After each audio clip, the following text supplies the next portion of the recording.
A Luna y a Simón, que están por aquí dando vueltas, las plantas de los jardines de Murillo, que están ahí a la vuelta de la esquina, etcétera, etcétera. Hay 8 millones de especies de vida, dicen, en el planeta, cada uno de ellos con multitud de componentes, pero 8 millones de vida. Reino mineral, reino vegetal, reino animal. ¿Y el humano? Bien, ¿qué es lo que auténticamente define al humano? Mirad a Luna especialmente. Luna tiene un cuerpo físico, tiene una dimensión física, moviente, se mueve, tiene una dimensión emocional muy desarrollada. Todos los que tenemos animales que conviven con nosotros lo sabemos perfectamente. Fijaros que incluso las plantas tienen un mundo emocional. No es lo mismo regarla en el silencio que regarla diciéndole cosas cariñosas. No entienden el castellano, pero perciben la vibración. Un animal mucho más.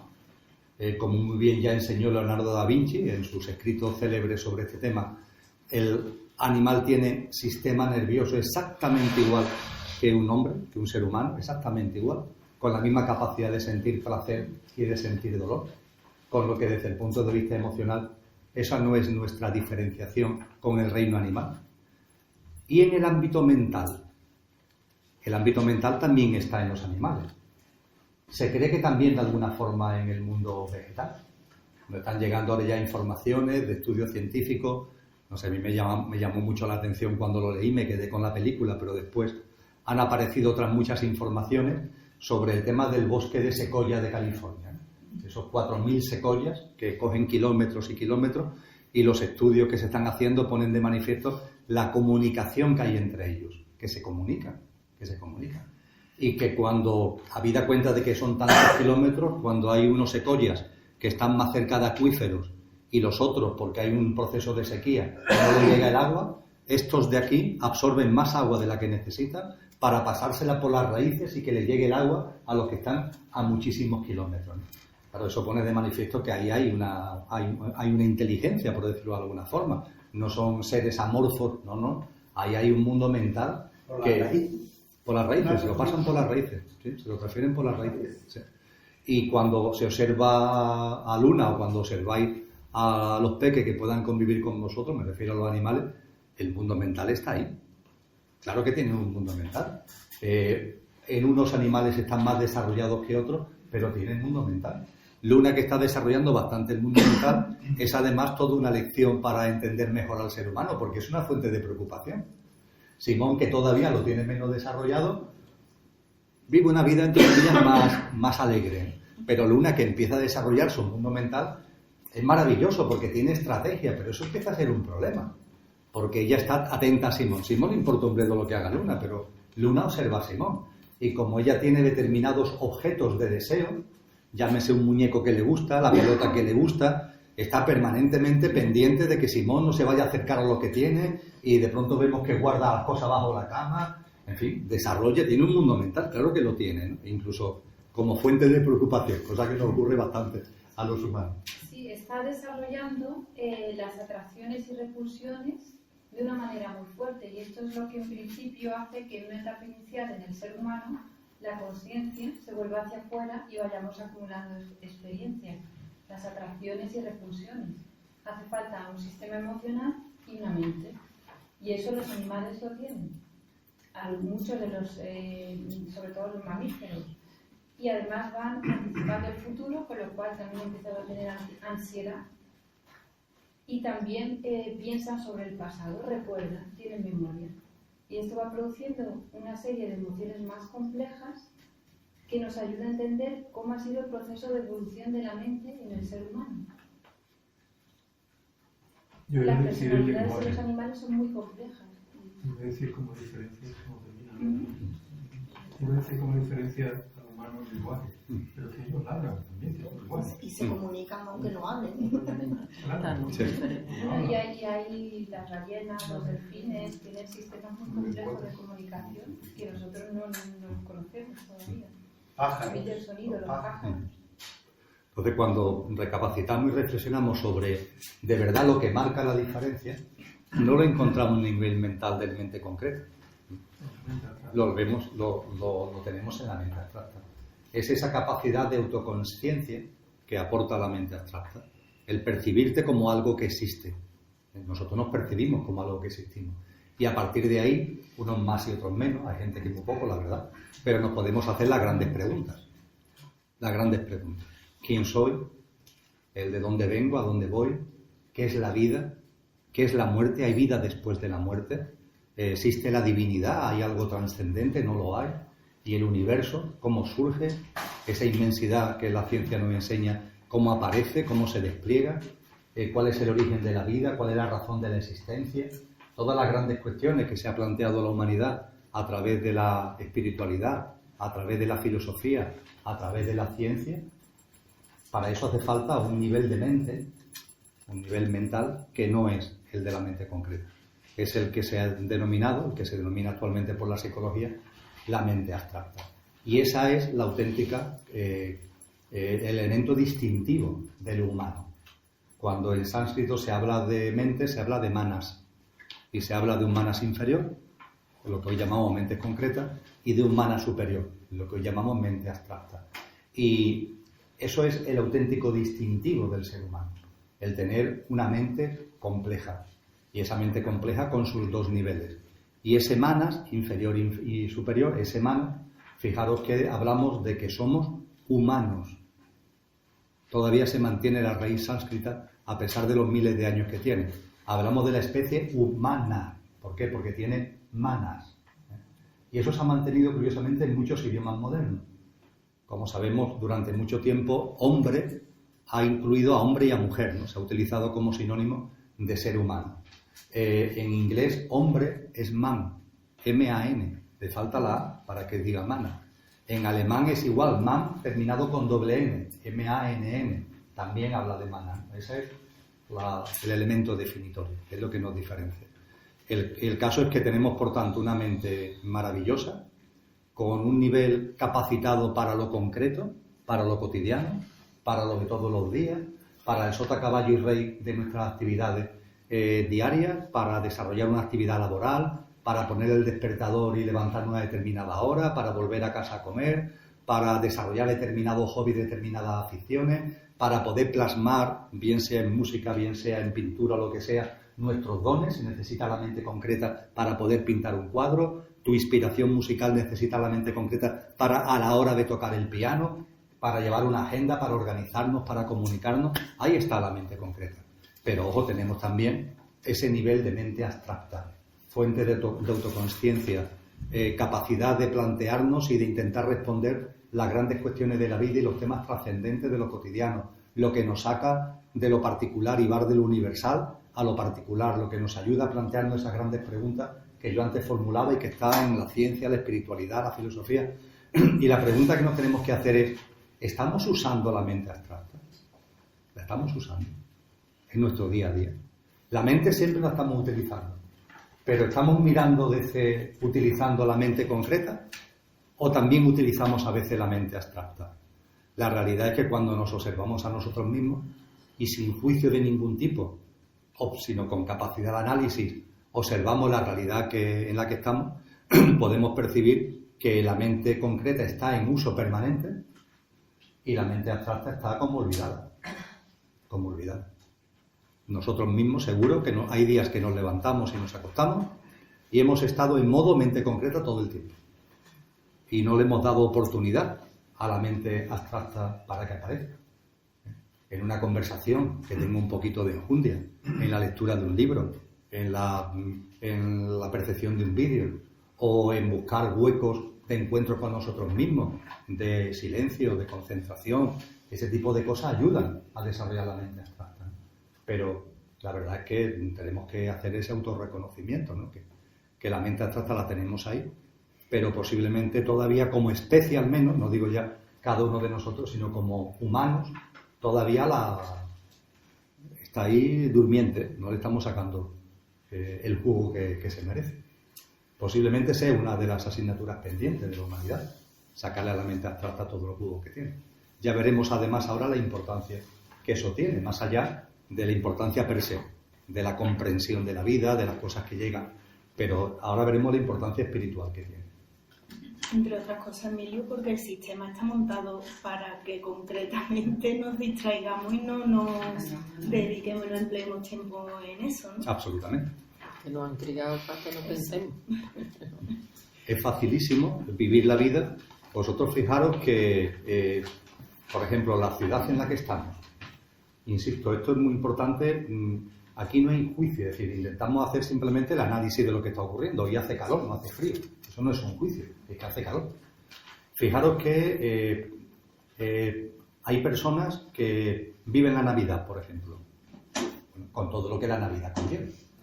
Ya se ha comercializado mucho, como sabemos, en fin, los regalos, las comidas, los encuentros familiares, la Navidad, la Nochebuena, después la celebración del fin de año, después el Día de Reyes, que si la cabalgata, bla, bla, bla, bla. Cuando vamos saliendo de ahí, ya está el siguiente acontecimiento a la vuelta de la esquina. Aquí en Sevilla los carnavales no llaman mucho la atención, pero poco a poco van entrando, poco a poco van entrando. No digamos ya en ciudades como Cádiz, ¿no? Que salir de Navidad y ya están metidos en los carnavales que se desarrollan, como todos sabemos, a lo largo del mes de febrero, tiene su punto culminante bien a finales de febrero, principios de marzo. En cuanto que salimos de ese lío, ya está la Semana Santa. Que en Sevilla se vive de una forma tremenda y que todos somos conscientes que se empieza a vivir mucho antes de que la Semana Santa en sí llegue, mucho antes del Domingo de Ramos. Vamos, ya sabemos que un mes antes ya tienes que tener cuidado porque hay calles en donde en cualquier momento te encuentras ya a los costaleros haciendo sus ensayos y eso hay mucha gente en las puertas de las iglesias, muchas personas que empiezan ya a vivir en esa clave de Semana Santa. Pasa la Semana Santa, tenemos la feria. Pasa la feria, tenemos el rocío. Después del rocío, bueno, pues ya estamos prácticamente metidos en el verano con todo lo que ello conlleva, que si la playa, dónde vamos, dónde dejamos de ir, volvemos. Y se hace una especie de puente largo entre la vuelta de vacaciones, la incorporación de los niños al cole, la reincorporación a la actividad, entre comillas, normal, y la Navidad. Y ahí, como hay un hueco, aunque está el puente del Pilar, pero como hay un hueco... Y el de la Constitución. Bueno, pero eso ya es Navidad. Pero como hay un hueco, pues el tema de Halloween ha calado mucho. Porque es una especie de parada a mitad de camino para tener una cita, para tener algo que hacer. Mira, pues ya tenemos el tema de Halloween, los disfraces, no sé qué. Y nuevamente ya está el puente de la Constitución y la Inmaculada, que nos recuerda a Ausi, que abre la puerta de la Navidad directamente. Ya el alumbrado se enciende antes de ese puente y ya están metidos otra vez en Navidad. Y bueno, y otra vez vuelta a empezar. Entonces, todo eso tiene un ciclo de distracción, de entretenimiento.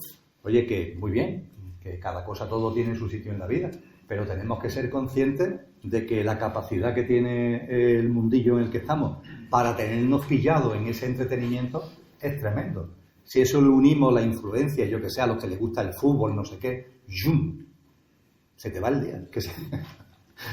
Pero en el sistema esto no está incluido en ninguna de estas actividades que tú has estado enumerando. Ninguna. Es que esto no está incluido en nada, como no lo busques tú personalmente. Claro, no entra, no figura, no está, entonces...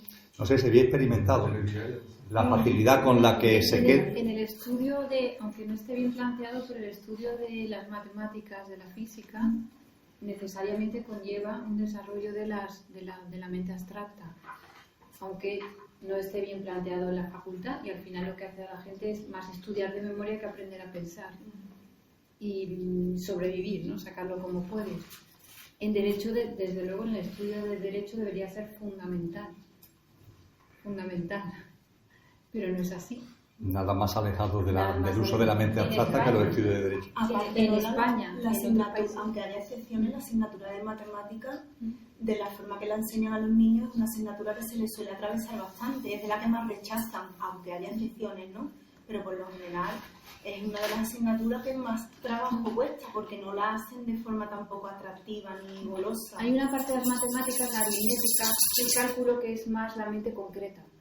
Eso es más bien la mente concreta.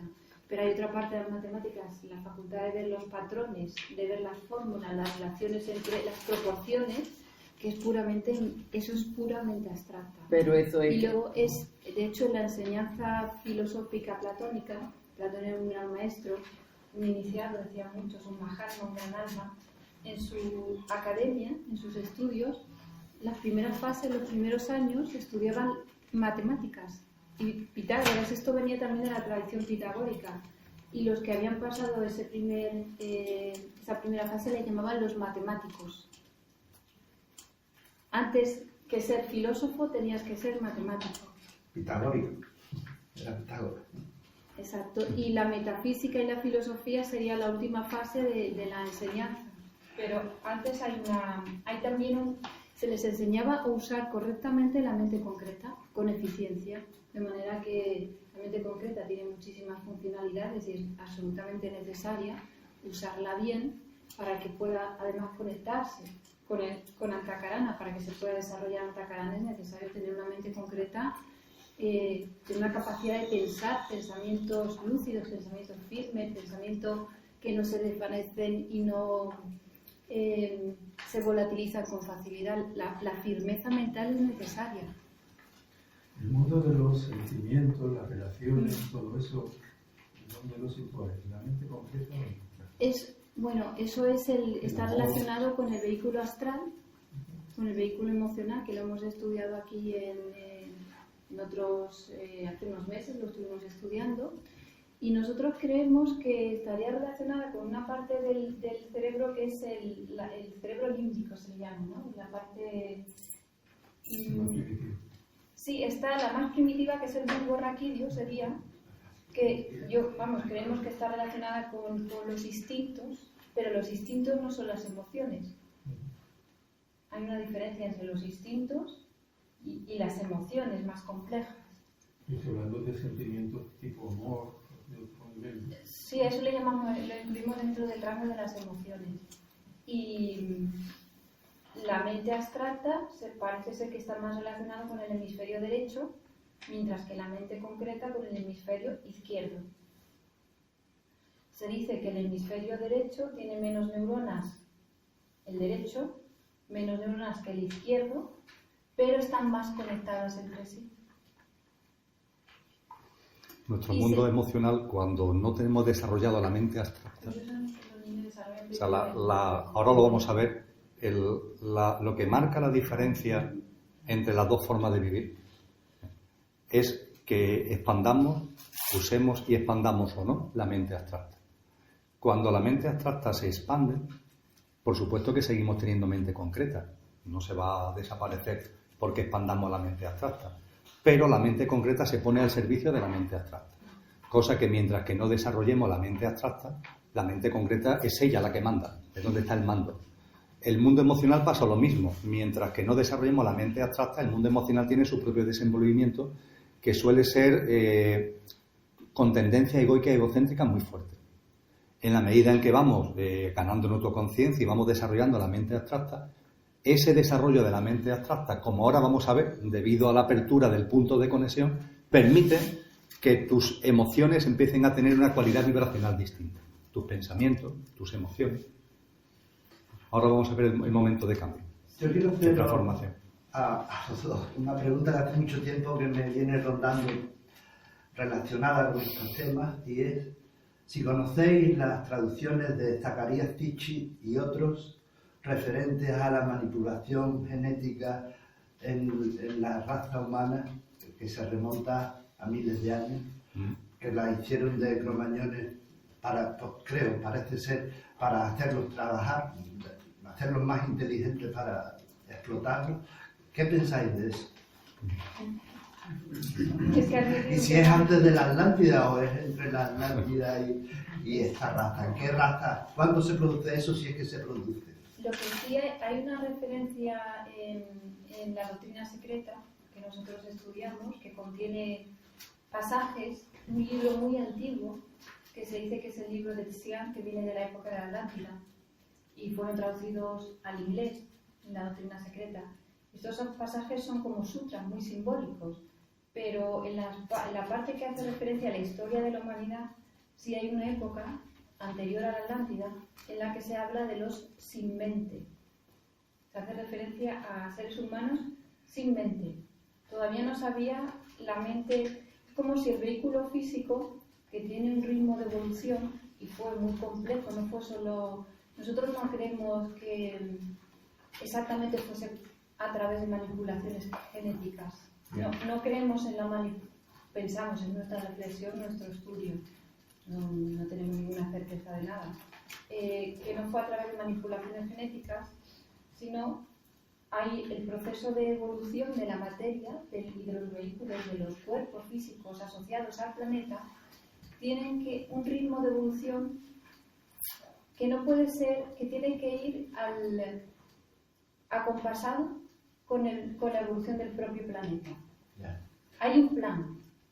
No puede ser, simplemente no es posible una manipulación genética externa que produzca cuerpos distintos a los que el planeta puede albergar, porque la materia evoluciona, la materia tiene un ritmo de evolución. Ya, Los átomos evolucionan, las células evolucionan. No sé si leísteis Los hijos de la Tierra, que son 6 tomos, el plan de los sonavenales y todo eso. Ahí se habla un poco de lo que era Cromañón y Neandertal y cómo pensaba el Cromañón y cómo era el Cromañón. Es muy bueno, me gustó mucho. Pero lo que yo te hablaba de Zacarías Sitchin es que son traducciones, él y otros, traducciones que se han hecho en los últimos 30, 40 años de las tablas sumerias. Y ahí es que hablan desde la creación del paraíso y de un primer paraíso, de que si la Lili se les escapó, o sea, con muchos datos y siempre para hacer a un ser humano esclavo. Y de hecho seguimos siendo esclavos de alguna manera. Son textos simbólicos.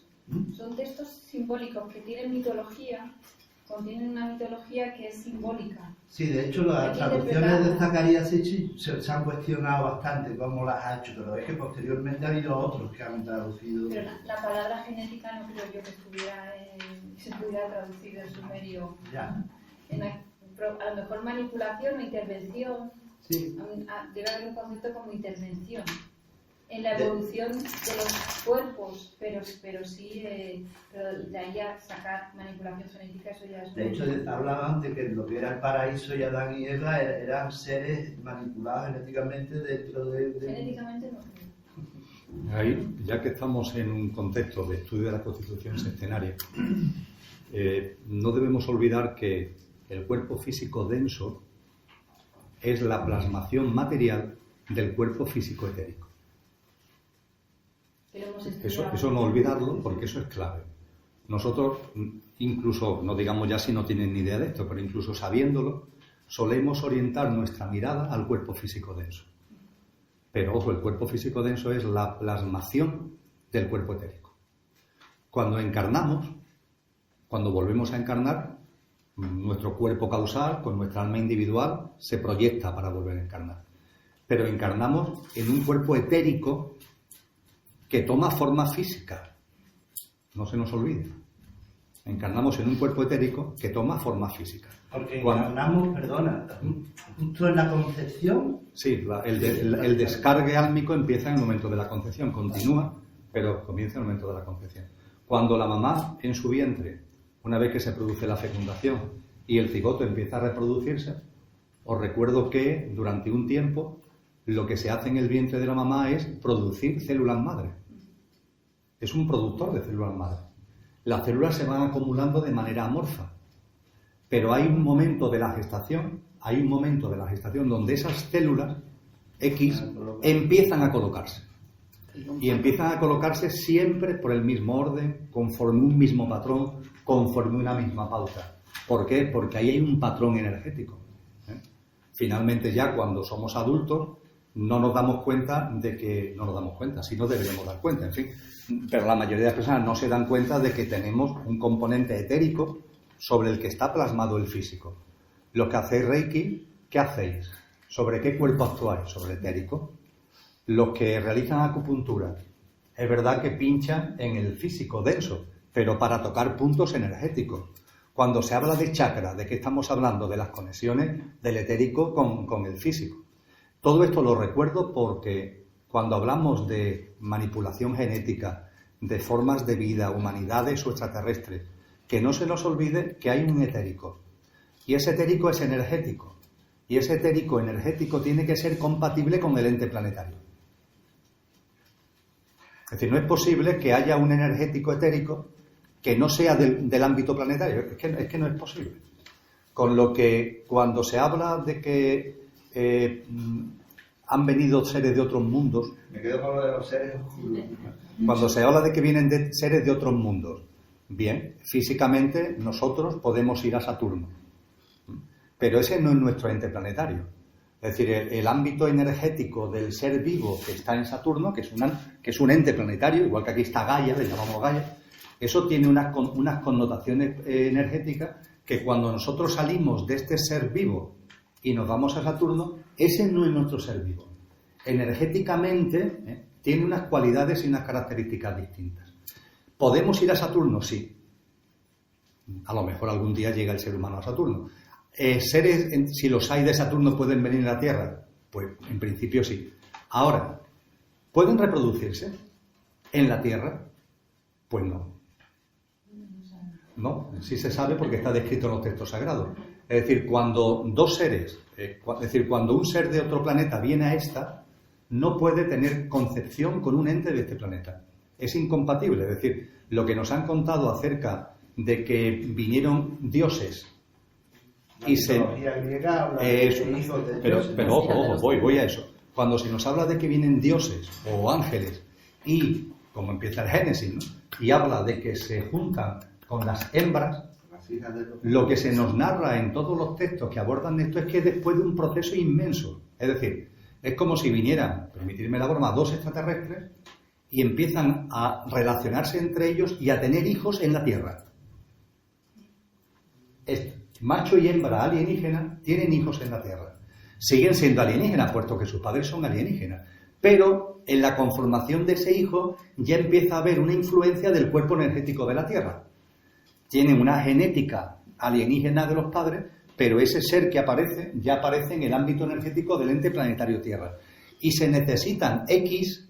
Hablas del alma. O sea, el físico es genético, pero el alma puede ser del... Ya, pero ahora no estamos hablando del alma, estamos hablando del cuaternario inferior.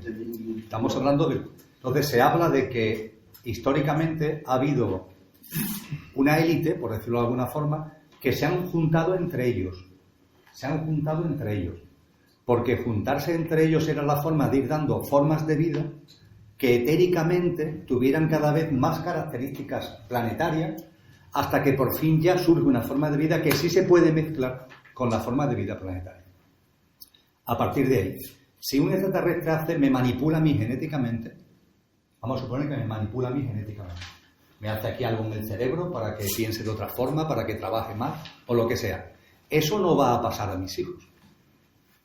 Pero si te interfiere en la cadena de ADN... No, porque no interfiere el etérico. Es que tenéis que poner la atención en el etérico. Es decir, que me manipula mi cadena de ADN, eso no tiene que ver con el etérico. Cuando yo tenga un hijo, ese hijo va a tener un componente etérico que no va a estar influido por la manipulación genética. Con lo que cuenta Zecharia Sitchin, lo sitúa 198.370 años antes de Cristo. El momento en el que una raza alienígena manipula a unas especies de vida, dándole un formateo en la mente concreta para que tenga más habilidades para lo que ellos quieren, para trabajar en minas de oro, que es lo que cuenta Zecharia Sitchin. Hablan incluso de un planeta que cada 3.500 años... Nibiru. Sí. ¿Eso es bien? ¿Crees que es cierto? Sí. Bueno, yo lo que os quiero compartir con esto, vamos, que haya posibilidades de eso, yo eso no lo descarto. Ya. Lo que sí os comparto es, primero, que el hecho de que manipulen genéticamente a un cromañón, entre comillas, eso no significa que el hijo del cromañón vaya a estar manipulado etéricamente, porque no, la manipulación del físico denso no afecta al etérico. Eso sí, claro, al cromañón que hayan podido manipular sirve para lo que sirve. Pero que el salto evolutivo de la humanidad se deba a esa manipulación genética no casa con lo que enseñan las tradiciones que hablan del componente etérico. Y después, esto no forma parte de este grupo, se estudia en el grupo de cosmogénesis, cuando en las tradiciones espirituales serias que abordan este tipo de cosas se habla de dónde surge la humanidad actual, se dice con claridad que esta humanidad no tiene nada que ver con ninguna cadena evolutiva del planeta. Es decir, no busquemos el surgimiento del humano en la evolución ni del mono ni de ningún tipo de especie, porque la evolución es distinta. Se habla de que hay un momento determinado en el que hay una forma de vida en este planeta que se llaman la raza polar. Y esa raza polar es puramente etérica. Estamos hablando de hace eones de tiempo, no, pero sí hace miles de millones de años. No hay una forma de vida humana física. Si nosotros hemos estado en esa cadena de humanidades, allí tuvimos un componente que era etérico, no tenía su plasmación física. El tener una plasmación física no fue sencillo. Se necesitó otra humanidad más, que fue la Hiperbórea, para que poco a poco lo etérico fuera dando lugar a lo que conocemos como mundo físico. Y finalmente ya fue en Lemuria donde lo físico aparece. Y de hecho a mitad de Lemuria, tercera raza humana, es cuando se hace la división de sexo. Hasta entonces no era posible la división sexual, entre otras cosas, porque no había ni siquiera cuerpo físico. Eran formas de vida etéricas. Ya había alma, sí, pero le faltaba el cuerpo físico de eso. Hizo falta un par de humanidades para que el etérico diera lugar al físico. Lemuria no solamente da lugar al físico, sino que genera el mundo emocional. Lo físico va muy ligado a lo emocional. En cuanto que aparece un cuerpo físico denso, lo emocional viene enseguida, porque viene el instinto de conservación, el instinto de protección, la necesidad de controlar el entorno, y eso empieza a desarrollar tremendamente el mundo emocional y un poquito la mente concreta. Se dice que la Atlántida fue la humanidad atlántida recogió el etérico, el físico, el emocional de las razas precedentes y plasmó perfectamente la mente concreta y empezó a desarrollar la mente abstracta. La Atlántida no tuvo una mente abstracta como la que tenemos nosotros posibilidades de desarrollar. Y gran parte de su tecnología no se basaron en conocimientos de mente abstracta, como está pasando en la humanidad actual, sino que tuvo fundamentalmente, por ejemplo, en el ámbito astral, al no tener desarrollado todavía la mente abstracta y al ser reciente la incorporación de la mente concreta, eran todavía muy emocionales. Y eso le permitía, tenía su parte que nosotros llamaríamos negativa, pero tenía su parte positiva, porque tenían mucho manejo del mundo astral. Y eso se habla de que tenían capacidades de movimiento antigravitatorio, capacidades de lanzamiento de vibración que podían alterar la realidad material, porque estaban muy ligados al mundo astral. Esta humanidad en la que estamos nosotros ha recogido todo lo que viene del anterior, el etérico, el físico, el emocional, la mente concreta, la mente abstracta que empezó a desarrollar la raza atlante. Es obligación de esta raza el plasmarla, y en ello estamos, y tenemos que empezar a desarrollar el siguiente componente. ¿Cuál es el siguiente componente? El álmico búdico, el trascendente, y ponerlo como semilla de la siguiente humanidad que ya será una humanidad que viva desde el cuerpo causal. Por eso las tradiciones espirituales nos dicen que entre esta humanidad y la siguiente hay un giro de 180 grados, cosa que no ha habido hasta ahora. Pero todas las tradiciones espirituales nos dicen que la próxima humanidad será ejemplar. Una humanidad donde no habrá injusticia, donde no habrá miseria, donde no habrá nada de las cosas que tanto vemos en este mundo. ¿Por qué? Porque esa humanidad será una humanidad que ya viva desde ese componente, habiendo desarrollado la mente abstracta y ya empieza a desarrollar el ámbito álmico-búdico. Eso plantea un tema en el que no vamos a entrar ahora, que es la posibilidad de que se necesite un corte. Pero ahí no vamos a entrar ahora. Un corte. Bueno, sí, pero ayuda a entender la constitución sextenaria. Es decir, porque las humanidades no, cuando hablamos de la Atlántida, de Lemuria, esto no es un juego. Es decir, forman parte de la cadena evolutiva. Cada humanidad ha tenido su porqué. Por supuesto, las almas que han encarnado han tenido su proceso, pero a su vez la humanidad ha tenido su porqué. Y la constitución sextenaria lo define perfectamente. Cada humanidad tiene un porqué desde el punto de vista de la constitución sextenaria. Esta tiene su objetivo en desarrollar la mente abstracta y poner la semilla de lo álmico y búdico, que es lo que vivirá la siguiente. Y coincidiréis conmigo que para que podamos vivir desde lo álmico búdico, por primera vez posiblemente sea necesario un corte. Porque no todas las almas, por su nivel de autoconsciencia, de la Atlántida a la actual pudieron pasar todas. Pero desde esta a la siguiente, las tradiciones espirituales, leer a Jesús, el capítulo 24 de Mateo, por ejemplo, o en San Marcos, me da exactamente igual, y habla de que dos estarán, uno seguirá estando y otro dejará de estar. Lo cual no es ningún tipo de castigo, sino simplemente es la coherencia con que cada uno estará en donde por su estado de conciencia le corresponda. Y las almas que no pasen ese corte y no pasen a la siguiente humanidad, pues seguirán otra oleada de vida, no es que vayan No es que se les vaya a castigar al infierno de por vida ni nada parecido, ¿no? Pero ese corte leerlo porque Jesús en Mateo 24 lo pone muy bien de manifiesto. Pues nos hemos apartado un poco del tema, pero no deja de ser constitución secreta. Y no olvidéis el etérico, pero no olvidéis el etérico incluso por vosotros mismos en estos momentos. Que muchas de las cosas de lo físico lo buscamos solamente en lo denso, y es que tiene su razón de ser en lo etérico. Hablamos de la vitalidad, ¿os acordáis cuando lo vimos en su momento? La vitalidad, ¿dónde está? En el etérico. No lo enfoques desde lo físico denso, no te tomes pastillas, no, tienes que darte un baño de naturaleza, toma el sol. Tienes el etérico, es el que absorbe la vitalidad, el principio de vida, y se lo transmite al físico, ¿no? ¿Seguimos?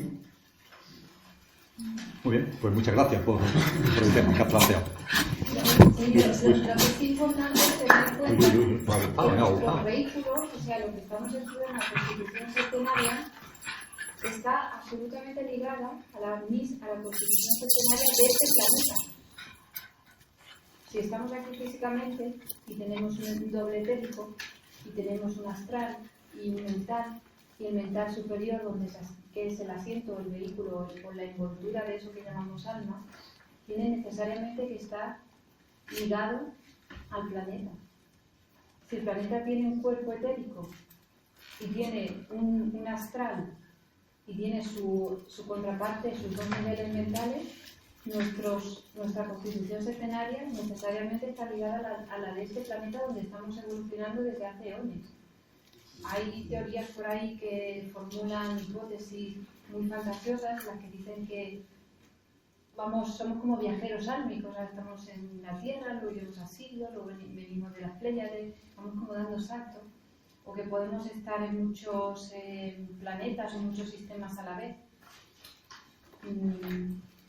La lógica del estudio de los textos serios y de la Constitución Septenaria nos dice que esto es muy improbable. No es imposible, porque no hay nada imposible, pero es improbable, no es lógico. Y el número de almas que en un siglo se ha ido a 8.000 millones que somos, ¿no?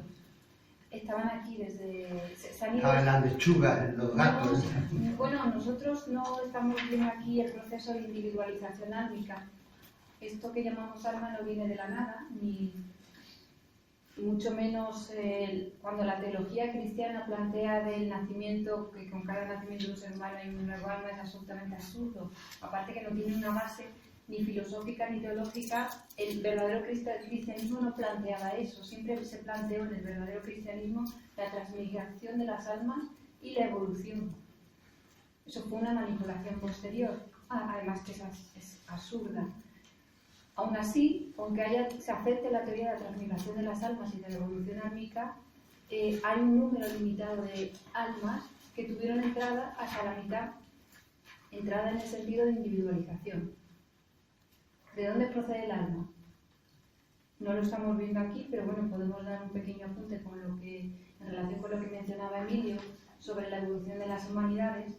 El alma se individualiza de las almas grupales de animales. El alma humana viene de la individualización, es el término que aplicamos, pero no es exacto, individualización de las almas grupales de animales, que antes fueron almas grupales vegetales y que a su vez venían de almas grupales minerales. Hay una evolución muy gradual. Hay muchos místicos y en muchos textos antiguos se menciona esta evolución gradual y cómo la individualización se produce del reino animal al humano. No significa que haya saltos entre uno y otro continuamente, sino hay unas pautas, hay unos ciclos. Ya, pero el número de humanos en este planeta en el último siglo ha crecido de una manera descomunal. Están encarnados. Posiblemente serán almas nuevas, ¿no? O almas nuevas o almas que vienen de fuera de la Tierra. Antes es posible que la encarnación haya sido, porque los periodos de bachánicos en los que no se encarnan son muy largos. Y es posible que en este tiempo se esté acortando ese periodo de descanso y estén haciendo encarnando muchas almas que a lo mejor en otras circunstancias estarían en periodo de descanso. Sí, quizás sea porque se aproxima un corte, un salto importante. Pero la cuestión esta no es para especular con ella, pero es una cuestión de una enorme trascendencia. Porque la gran pregunta es ¿por qué? Como nosotros sabemos que cada cuerpo físico, amén de su etérico, hay un alma individual encarnada, eso significa, como tú muy bien dices, que actualmente en números redondos hay casi 8.000 millones de almas encarnadas. Casi 8.000 millones. Y hace un siglo eran 1.000. En el año 1900 éramos 1.260 millones de seres humanos. Cuando Malthus publicó por primera vez de manera anónima el libro del ensayo sobre la población, que vaticinaba un cataclismo como debido a la explosión demográfica, eso fue a finales en el tramo final del 18, y no llegaban a 1.000 millones de seres humanos. Eran 870 millones de seres humanos. En la época de Jesús se estima que vivían en el planeta unos 220 millones de seres humanos. Si ahora hay 8.000, ¿qué es lo que significa? Lo que apuntaba Lola. Lo que en términos comerciales se llama que ha aumentado la velocidad de rotación. Es decir, que antes encarnábamos cada mucho tiempo y ahora estamos todos aquí. Ahora, por las razones que sean, las almas que ahora ibas tú, ahora voy yo, ahora va no sé quién, ahora sin embargo todas estamos aquí. No me atrevo a decir todas. En los pocos textos, claro, en los pocos textos que se atreven a dar una cifra, dice que hay unos 10.000 millones de almas. Unos 10.000 millones de almas. Liz Bitter, por ejemplo, hace referencias a esa cifra. Si estamos 8.000 significa que todavía no estamos todas aquí, pero estamos el 80%, cosa que nunca ha sucedido a lo largo de la historia de la humanidad. Y esto plantea un tema muy interesante, ¿no? Bueno, ¿y por qué ahora sí? Es decir, ¿por qué durante miles y miles y miles de años hemos estado, ahora vas tú, ahora estoy yo, y ahora sin embargo todos queremos estar aquí? Sin entrar en especulaciones, eso sí dice que este es un momento especial, indudablemente. Eso, con respecto a cuando se hablaba la cuarta dimensión y tal, había quien explicaba que venían almas para vivir esto en este planeta, en este momento, de otros planetas, de otros, decían, alguien. Eso no se puede decir que no, aunque también hay que decir con claridad que no es lo frecuente. No se puede. ¿En un momento especial, Emilio? Eso porque si las almas que hasta ahora veníamos cada uno, venga Luis, de broma, Luis Hipólito, te toca a ti. Y venga Lola, ahora cuando tú has vuelto Lola, venga, que hay y yo qué sé, ahora no, ahora es como si, imaginaros los que estamos aquí, somos almas, ¿no? Bueno, pues lo mismo a lo largo de los últimos miles de años, lo mismo estabais encarnados vosotros dos y los demás no estábamos encarnados y ahora vosotros desencarnáis y encarnáis vosotros tres, pero es que ahora estamos todos. Entonces, simplemente se abre el interrogante, ¿por qué? Yo el por qué no lo sé. A lo mejor tiene que ver con el corte que comentaba anteriormente, no lo sé. Lo que sí es obvio es que tiene que ser un momento singular en la evolución, porque todo a la vez. Bueno, yo empecé a leer metafísica a Juan y Mendes. Y entonces decía eso de que el ser humano tiene 14.000 millones de años y que empezó con el reino mineral. ¿Y eso es así? El alma. Sí, que empezó con el reino mineral y que cada humano tenemos 14.000 millones de... 14.000 años. Y que, vamos, yo leí eso en la física. El planeta tiene unos 4.500 millones de años, el planeta Tierra, y coincide más o menos con la doctrina esotérica respecto de la edad del planeta, más o menos. Pero sí, es posible que muchos de nosotros, nuestro periplo como humanos, no haya empezado aquí, sino en la cadena anterior, y seamos más mayores. Y yo recuerdo esos 14.000 años. Pero no todos tienen 14.000 años. Como se supone desde la individualización. Vamos, 14.000 años, yo creo que pocas almas tienen 14.000 años, nada más. Son muy pocos. La inmensa mayoría de nosotros hemos... 14.000 millones. No, bueno, 14.000 años no recuerdo ahora, 14.000 millones. Es que 14.000 todos, pero 14.000 millones... 4.500 millones tiene el planeta Tierra desde que era un esfero incandescente. O sea, se habla que las primeras almas que encarnaron en este ente planetario fue al principio de la configuración de este ente planetario, con lo que estamos hablando evidentemente de cantidades de millones de años tremenda. Si hablamos de miles de años, estaríamos haciendo de 14.000, 20.000, 70.000, estaríamos haciendo referencia a miles de años, no millones, miles de años. Estamos hablando del último momento en el que comentaba Lola, que parece que ha habido una incorporación de nuevas almas, que fue en torno a la mitad de la Atlántida, más o menos. Bueno, iba a comentar de los grupos del año que viene, pero eso lo dejamos para el mes de julio. Yo creo que tiene que ver un poco con eso que tú comentabas antes, ¿no? Es como si se le diese la oportunidad a casi todas las almas disponibles, digamos, para el desarrollo individual y colectivo y que pasen las que tengan que pasar, que adopten de esa oportunidad. Lo que sí me llama la atención es que haya tantos miles de millones de almas y sin embargo los índices de natalidad en los últimos años cayó, el índice de natalidad cayó muchísimo, ¿no? Por lo menos en España, ¿no? Ya, pero ha sido en Occidente nada más. Que las caídas del índice de natalidad, esto es un tema, ya volvemos al guión, pero que todo esto que estamos hablando son temas muy profundos, que las reflexiones rápidas que estamos haciendo aquí deberían ir unidas después a reflexiones que hagamos cada uno, porque son temas de mucha potencia, ¿no? de una enorme potencia.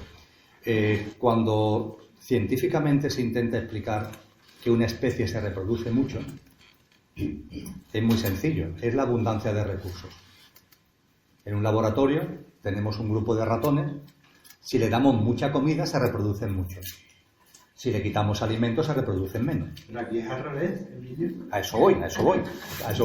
Es decir, es que es bellísimo la paradoja, ¿no? Porque si tuviéramos una abundancia enorme de recursos, diría la ciencia, claro, es que hay una abundancia enorme de recursos. Esa es la razón de que se multiplique tanto la humanidad. Pero es que para que la ciencia no tenga dónde agarrarse, para que no haya ninguna explicación racionalista, materialista, resulta que donde hay abundancia de recursos, los índices de natalidad han caído. Y donde hay escasez, todo se ha dicho, no porque no le falten recursos, sino porque se lo esquilmamos desde el mundo, entre comillas, desarrollado, donde no hay recursos, donde se produce la multiplicación demográfica. Es como para decir, mira, ciencia, la razón no está en la ciencia. Tiene que estar en otro sitio, no sabemos el qué, pero en la ciencia no está. Y entonces, claro, aparece el otro interrogante que antes planteaba, oye, somos almas, y el hecho de que estemos encarnando tantas a la vez, en lugar de por turnos, todas a la vez, pues significa algo. ¿El qué? Ahí cada uno que le dé a su mente abstracta. Que le damos a la mente abstracta, pero que hay un porqué seguro, ¿no? Seguro. Claro que almas que han muerto aquí en Occidente se están reencarnando para experienciar en gente que viene en patera y niños que mueren de hambre. Eso es evidente, ¿no? Ahí ya... Esperamos que estas son las típicas reflexiones e indagaciones que ayudan a desarrollar la mente abstracta. Un tema, volviendo al tema base de este día, un síntoma de que la mente abstracta está ahí presente, que tiene presencia y que es muy significativo, es eso que llamamos discernimiento. La palabra del sánscrito es mucho más amplia porque la traducción no es exacta, es viveka. El discernimiento produce un tipo de inteligencia que los niños se puede ver rápidamente, y es que preguntan mucho sobre cosas que no son obvias.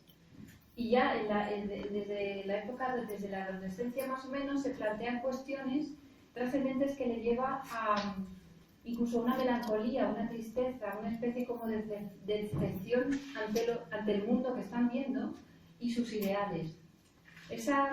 Este discernimiento en su primera etapa puede producir periodos de depresión y de tristeza ante lo que nos encontramos en el mundo, ¿no? Y buscamos explicaciones distintas a las que nos ofrece el sistema. El discernimiento se ve claramente en muchas personas, en muchos niños o en adultos, porque el problema es quedarse ahí, quedarse en esa especie de amargura ante el conocimiento o la observación del mundo. Pero la capacidad de observar, de analizar, de darse cuenta, es uno de los síntomas del discernimiento que por desgracia no todo el mundo tiene, porque muchas personas ni siquiera observan, no observan nada, no observan ni lo que tienen delante, van así, solo mirando su propia esfera de egocéntrica. Y el observar, el mirar, el ver, es un síntoma clarísimo de que el discernimiento está ahí. El problema es que produce a nivel emocional un periodo de depresión muy profundo. Una etapa de la historia muy característica que refleja esto es el romanticismo. En el romanticismo, este discernimiento estaba naciendo en esas almas que lo expresan de muchas maneras, pero les lleva como una conclusión trágica del mundo y a muchos de ellos les llevaba a suicidarse. Esa es la parte que hay que controlar en el discernimiento, que hay que, a lo mejor la hemos tenido que experimentar como almas para poder trascenderla, esa tristeza de lo que observamos y buscar en lo trascendente y en lo espiritual más allá de lo que es evidente. Vamos a seguir. Es la lluvia sagrada, el discernimiento, ¿no? Ahora viene, ahora vamos a analizar. Pero el discernimiento cuando ya está empezando a desarrollarse, ese síntoma es muy importante. Si os parece, vamos a avanzar un poquito. Ahora el próximo párrafo va a repetir mucho de lo que ya hemos visto.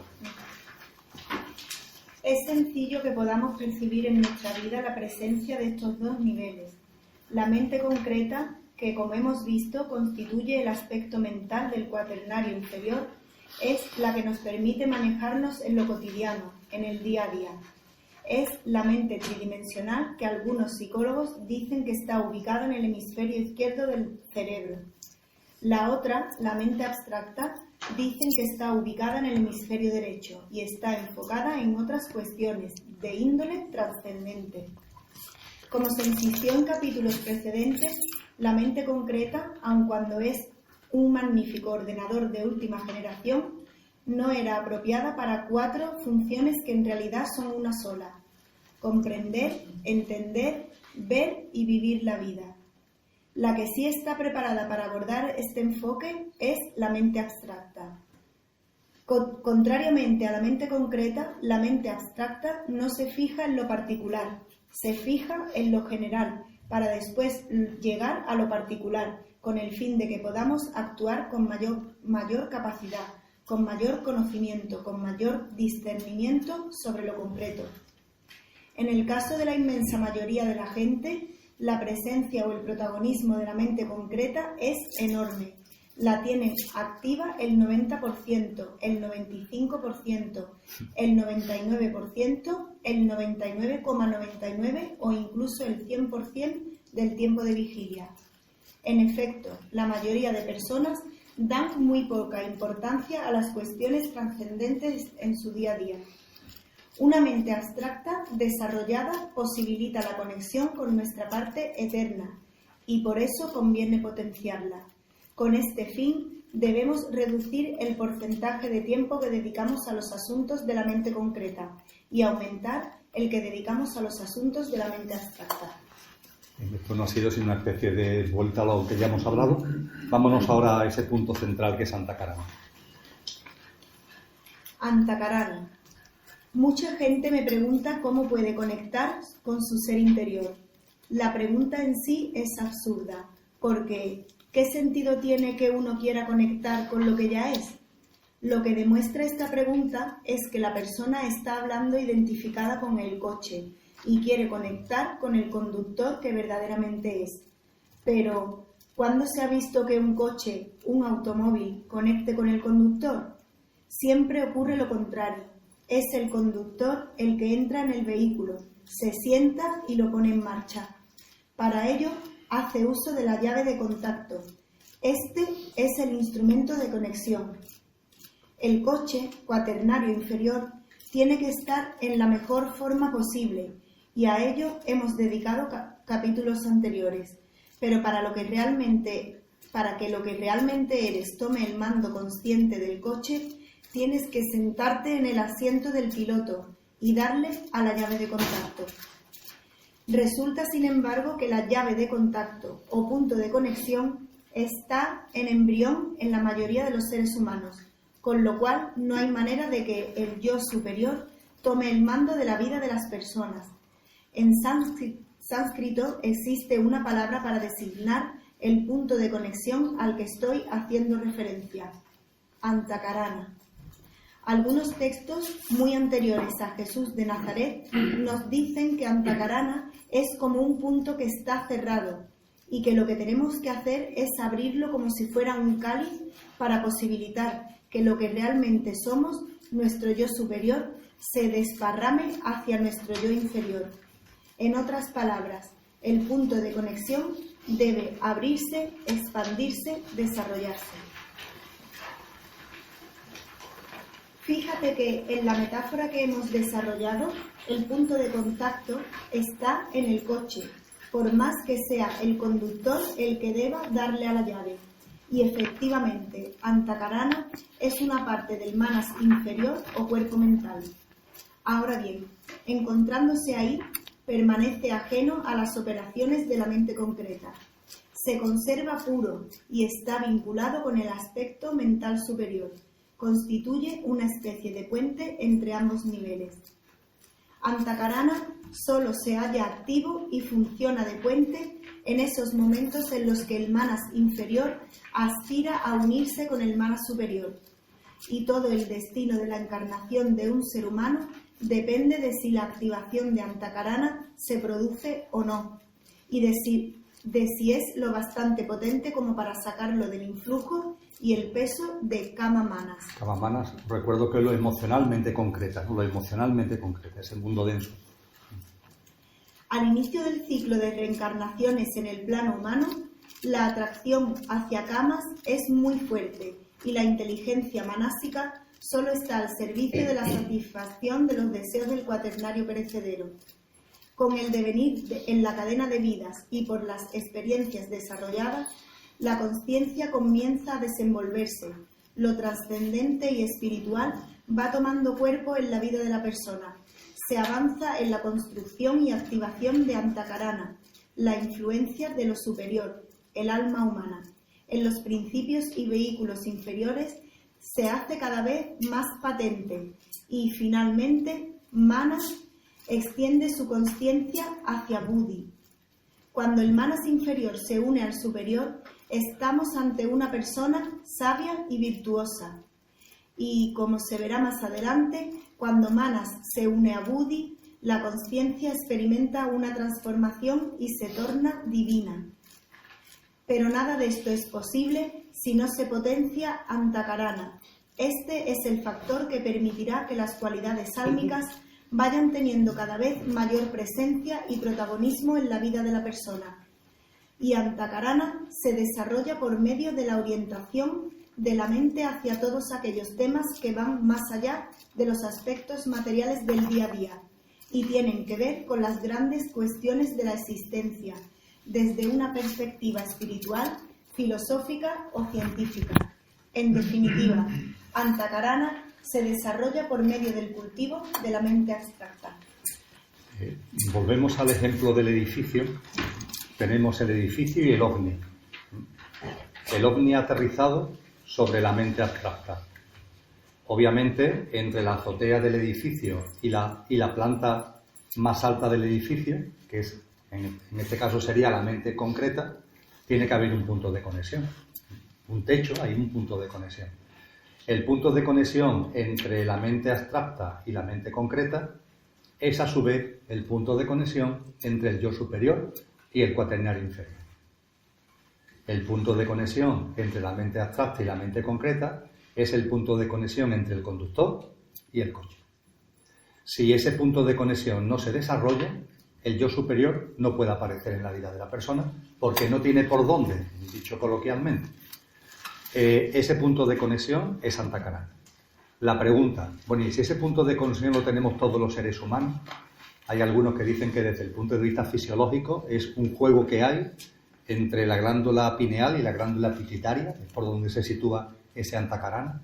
Si Antacarana está en todos los seres humanos, pero puede ser que esté constreñido, como si fuera un garbancito, en lugar de abrirse como un cáliz y permita que el yo superior ¡plac!, aparezca, se desparrame sobre el edificio.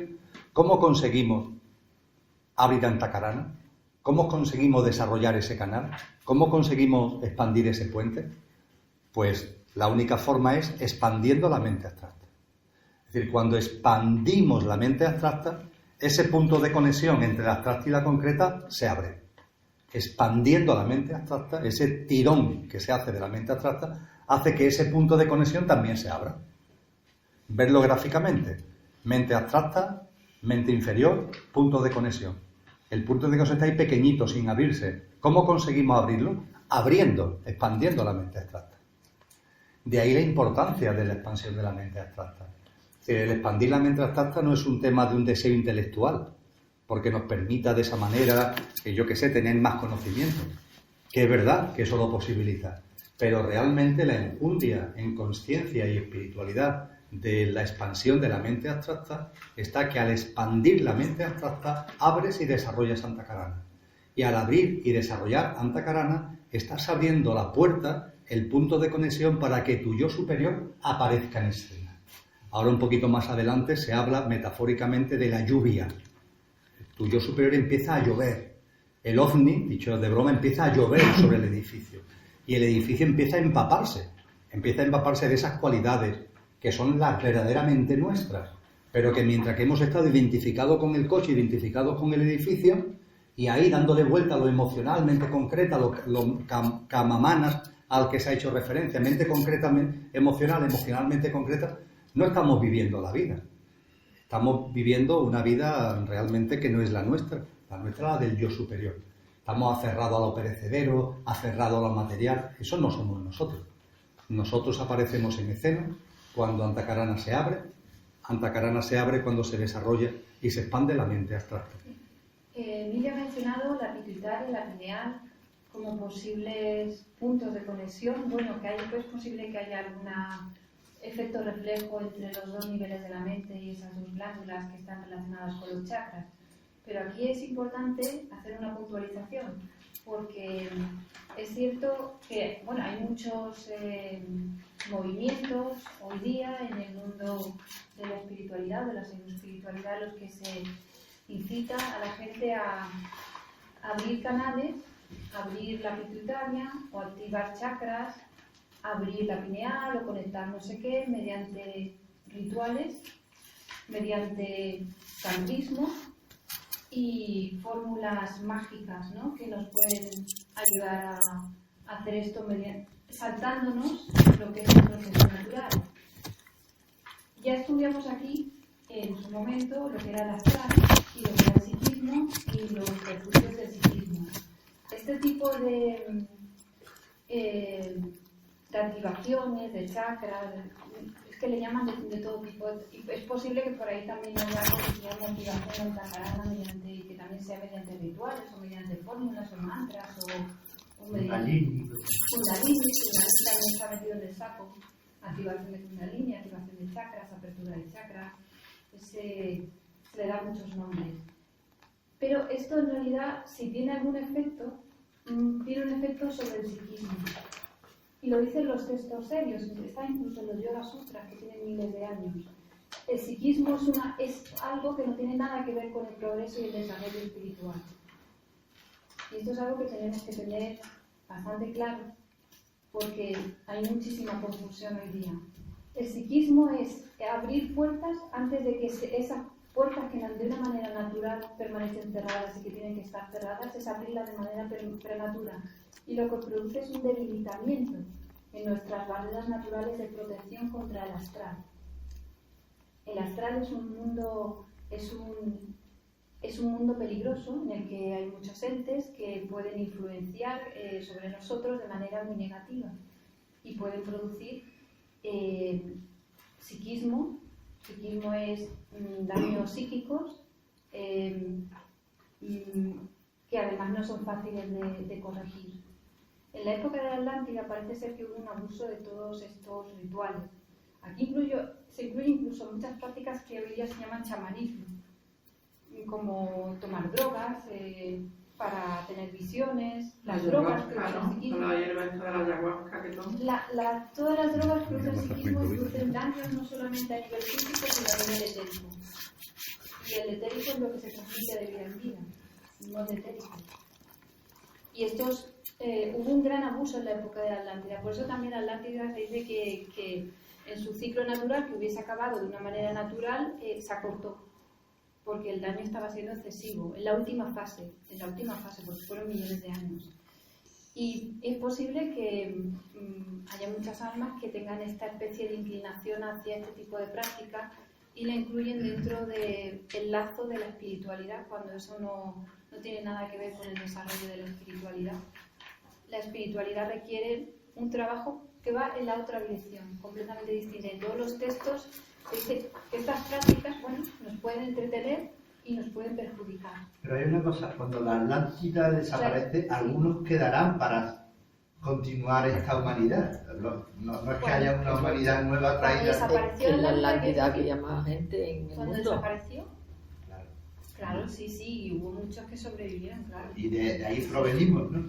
Sí, es que el mundo entero está... O sea, Bueno, y habría más gente en otros continentes, ¿no? Sí, la última isla de la Atlántida, que era Poseidonis, era una isla en medio del Atlántico que era el resto de lo que fue el continente Atlante. Pero el imperio Atlante estuvo por todo el mundo, poblando una estructura del mundo que no es exactamente la que tiene ahora los continentes. Las placas estaban configuradas de una manera distinta. O sea que el proceso ha sido muy largo. Este apunte sobre la diferencia entre el psiquismo y las prácticas que producen el psiquismo es importantísimo, porque cuando hablamos de Antakarana, expansión de la mente abstracta, aquí es importante tener claro qué es dónde situar cada cosa, tener claros los conceptos y las teorías, y la teoría para nosotros poder discernir y avanzar por nosotros mismos sin ser influenciados por teorías que nos venden por ahí como si fuesen prácticas espirituales. Muy bien, seguimos con venga, la puesta en práctica. La puesta en práctica. El desarrollo de la mente abstracta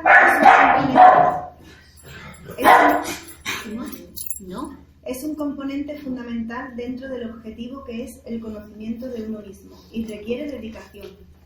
No basta con prestarle atención un ratito, un día, sino que hay que cultivarla todos los días con perseverancia.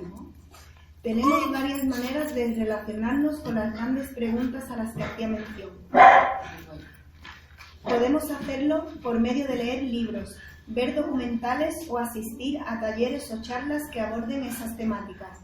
Lo que tiene que ver con la ciencia, la física, las matemáticas, etc. En cuanto a herramienta de conocimiento, fomenta la mente abstracta y también lo hacen en cierta medida las películas de ciencia ficción que nos llevan a pensar más allá del sota, caballo y rey de las actividades materiales. La música clásica y el ajedrez son otros ámbitos en los que la mente abstracta se ve estimulada. Desde tiempos antiguos se nos enseñó la importancia que tienen las tertulias para desarrollar la parte más noble del ser humano. Actualmente están muy en desuso, pero te animo a que fomentes un espacio de ese tipo. Por ejemplo, puedes reunirte regularmente con un grupo de personas de mentalidad suficientemente afín. Como sugerencia, podéis poneros de acuerdo en leer en vuestras casas un capítulo de un determinado libro de filosofía o espiritualidad y hacer una puesta en común cuando os encontréis. En cada ocasión, una persona distinta puede hacer una pequeña presentación del capítulo para abrir el coloquio. Esta es una forma maravillosa, amigable y divertida de desarrollar la mente abstracta. Además de los comportamientos y actividades mencionados hasta aquí, en varios de los cuales la duda tiene su papel, contribuyen al desarrollo de la mente abstracta prácticas espirituales ancestrales que afortunadamente se han puesto de moda en Occidente, a veces vestidas con otros nombres: el silencio, la atención plena, más conocida como mindfulness, la concentración, permanecer en el aquí y ahora, la meditación. Hablábamos de ellas en el capítulo anterior. Hay otro tipo de prácticas de profundo calado devocional que cabe plantearse si estimulan la mente abstracta. Estoy hablando de prácticas como la liturgia de las horas, oraciones en horas establecidas. En el ámbito de los monasterios cristianos, la recitación de mantras en los monasterios budistas o el hecho de dedicar plenamente a Alá todo lo que se hace. en el ámbito místico sufí dentro del Islam? La respuesta es no y es sí. De entrada, todo lo que tiene que ver con la devoción se mueve en el ámbito puramente emocional. Ahora bien, si esas prácticas se viven de forma plena, ocupan toda la mente, lo cual hace que lo divino absorba e integre todo el pensamiento y todo el día a día de la persona. En este caso, el pensamiento permanece centrado en lo que está más allá de lo concreto, en lo absoluto y radicalmente trascendente, y esto implica un desarrollo de la mente abstracta. Os he leído una especie de batería de actividades que contribuyen a desarrollar la mente abstracta, con lo que contribuye a Virantakarana. Fijaros que se ha citado incluso una película de ciencia ficción. Hombre, no es que la película de ciencia ficción te vaya a lanzar la mente abstracta a unos niveles siderales, pero ya es un punto de apoyo. ¿Por qué? Porque la mente la está sacando de lo cotidiano. Ayuda a entenderlo. No sé, si ves Star Trek, pongamos por caso, como película de ciencia ficción, o La Guerra de la Galaxia, ¿no? Que todos más o menos la hayamos visto o no la hayamos visto, sabemos de lo que estamos hablando. Si tú estás viendo una película de esas características, el tiempo que dura la película tú estás poniendo, no te das ni cuenta, pero estás sacando la mente de lo concreto y lo estás llevando a otro plano. Conforme más potente es la película de esa de ciencia ficción, más te ayuda al respecto. Evidentemente, la lectura de buenos textos, la práctica de lo que ahí se llama la tertulia, es lo que aquí estamos haciendo. Aquí quedamos periódicamente, compartimos una lectura, cambiamos entre nosotros reflexiones acerca de la lectura. Estamos desarrollando la mente abstracta. Aunque lo que estuviéramos compartiendo no nos llegue, nada en absoluto, las 2 horas que estamos aquí moviendo nuestro espacio mental, no estamos moviendo el espacio mental de la mente concreta, estamos moviendo el espacio mental de la mente abstracta. Y en esa batería se presenta finalmente un tema que es interesante per se y además que nos ayuda a entender mejor lo que es la mente abstracta y su expansión, que es el tema de la devoción. Se pone el ejemplo de los monasterios cristianos. No sé si habéis tenido ocasión de alojaros en algún monasterio, en Santa María de la Escaloña, que está a 100 kilómetros de Sevilla, en el cisterciense ese que está ahí junto a Palma del Río y Hornachuelo. Bueno, pues ahí hay un grupo, en este caso son hombres, el mismo cisterciense femenino que está ahí en San Clemente, al lado del puente de la Barqueta, en este caso son mujeres, y a lo largo del día practican el hora et labora. El hora et labora. Y en su hora lo que hay es una enorme devoción. Es un continuo, ¿no? 7 veces al día, unas oraciones, además perfectamente establecidas, tabuladas, con unos ciclos perfectos a lo largo del año. Y están ahí, en una devoción absoluta a lo divino.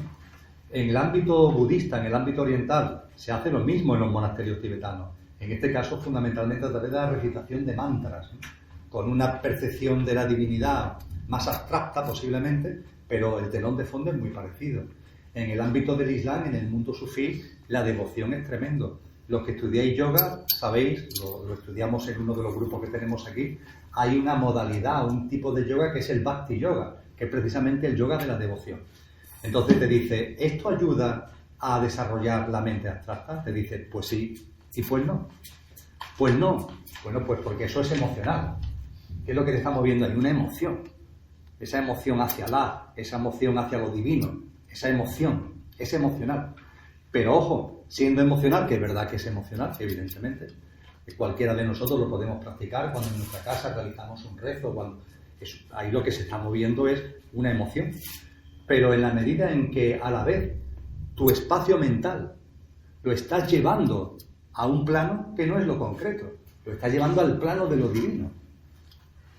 Se está dando esa mezcolanza, ¿no? Entonces, claro, en función de que prevalezca lo uno o lo otro, hay personas que practican la devoción y son enormemente emocionales. Si son enormemente emocionales, no desarrollan la mente abstracta. Al no desarrollar la mente abstracta, no desarrollan el discernimiento, como veremos ahora. Conclusión, tu mundo devocional te puede llevar a auténticas barbaridades. En cambio, cuando tu mundo devocional lo enfocas y eres capaz de llevar esa mente, situarla en lo divino, plenamente en lo divino, estás sacándola del contexto de lo concreto. Eso abre Antakarana y puede ser que te llegue el discernimiento. Y si te llega el discernimiento ya no se hace barbaridad. el devoto islámico que es capaz de ponerse bomba y explotar, está viviendo todo desde un punto de vista puramente camásico, puramente emocional. Ahí no hay ningún tipo de discernimiento, porque si hubiera discernimiento no haría eso.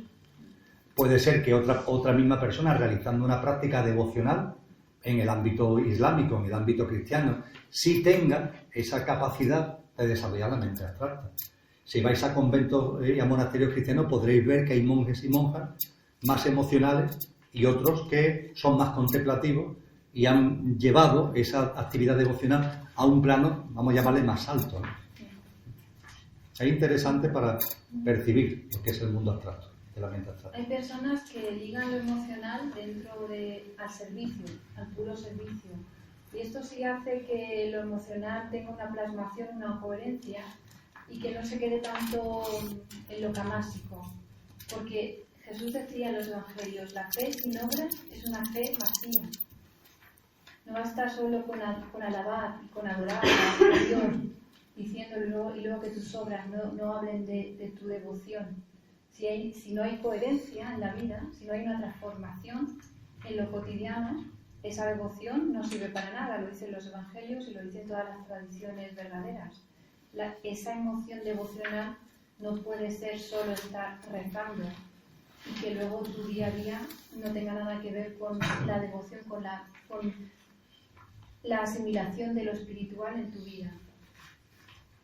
A Dios rogando y con el mazo dando. Exactamente. Y al mismo tiempo el entendimiento es importantísimo, y también lo dicen los evangelios. En los evangelios hay mucha sabiduría, aunque fueron casi manipulados en casi su totalidad. En uno de ellos decía, no me acuerdo exactamente cuál, que la semilla de lo crístico, la semilla tiene que caer en terreno abonado, y ese terreno es el entendimiento. Lo expresa Jesús en una parábola, pero dice que el entendimiento, la comprensión, es necesaria para la evolución espiritual.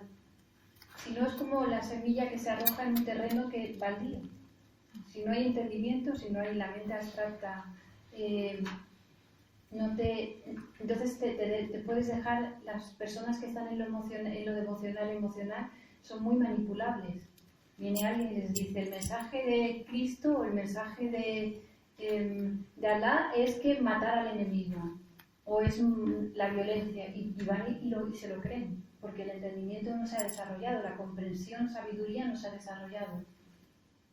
Y la sabiduría va necesariamente ligada a un elemento que veremos, no sé si nos dará tiempo a ver, lo búdico.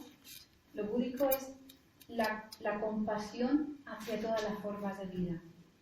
El no daño, vivir en el no daño. Ese es el elemento búdico, el elemento crístico, porque lo búdico es lo crístico, que es absolutamente necesario para abrir Antakarana también. Si hay personas que pueden tener este elemento búdico muy presente en su vida mediante el servicio, personas que están continuamente en el servicio a los demás, o por lo menos lo intentan, y este vuelco hacia el servicio puede hacer que la mente abstracta sea más fácil de desarrollar, porque hay una influencia búdica, hay una influencia desde lo que está arriba de la mente abstracta, que es el vehículo búdico, que puede ayudar a que esa expansión sea más rápida. No obstante, la expansión de la mente abstracta, como dice Emilio, siempre es necesaria, porque sin entendimiento no hay posible evolución. El alma no hace arraigo en la personalidad, no se puede expresar. ¿Seguimos? Muy bien.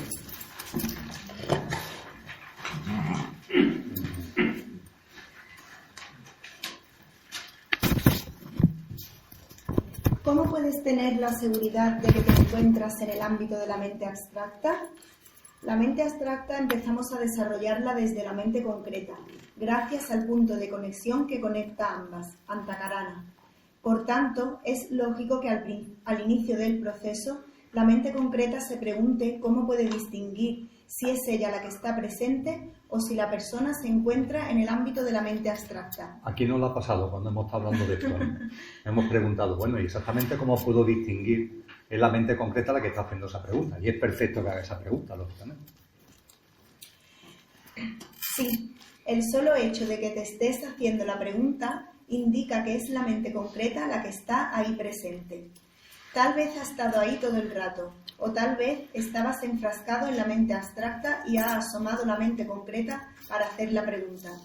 En realidad, no podemos saber que estamos en la mente abstracta como respuesta a una pregunta mental, sino que lo percibimos de manera directa, por intuición. Sencillamente lo sabemos. En cualquier caso, cuando empiezas a andar el camino espiritual, lo que tienes que plantearte es si lo que estás abordando con tu mente son cuestiones eminentemente prácticas de tu día a día, que tienen que ver con la familia, las relaciones, la economía, el trabajo, etc.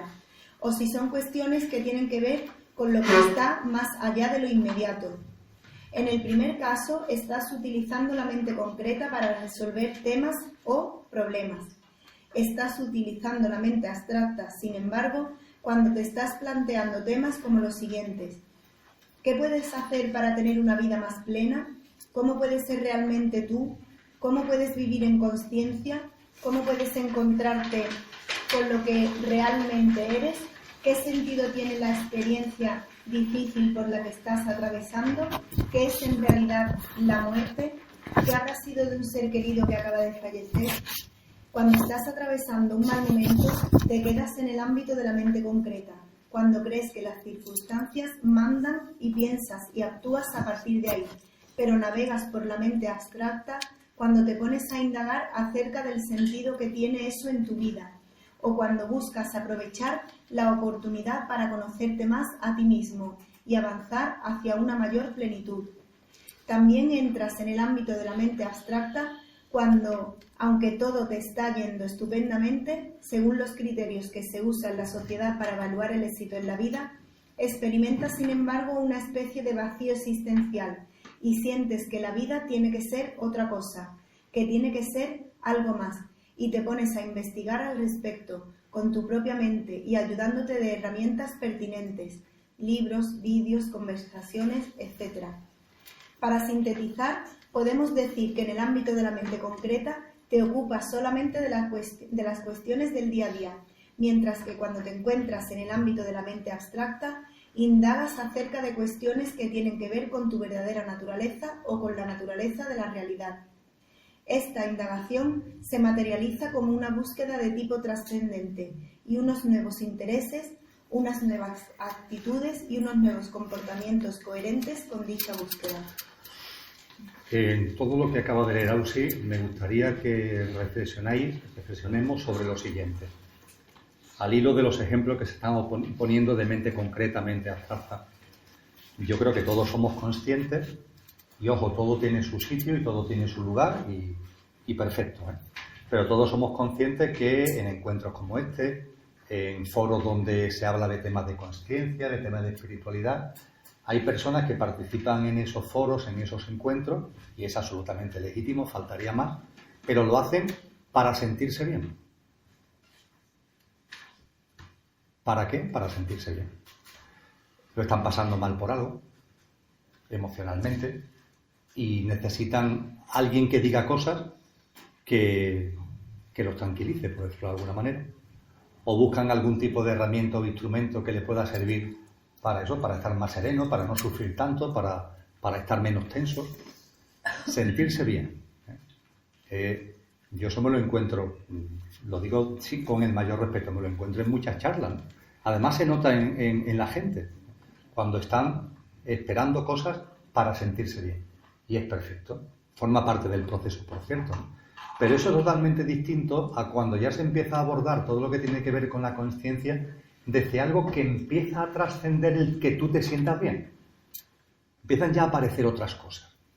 Cuando empezamos ya a hablar de la divinidad, cuando empezamos a hablar de la vida después de la muerte, cuando empezamos a hablar de las pautas y de las señales que la vida puede tener, cuando empezamos a hablar de que todo tiene su sentido profundo, hay ya una batería de asuntos que trascienden el encontrarte tú bien. Y ahí es donde la mente abstracta empieza realmente a tener presencia, a desarrollarse, claro. Platón lo llamaba la búsqueda de la verdad.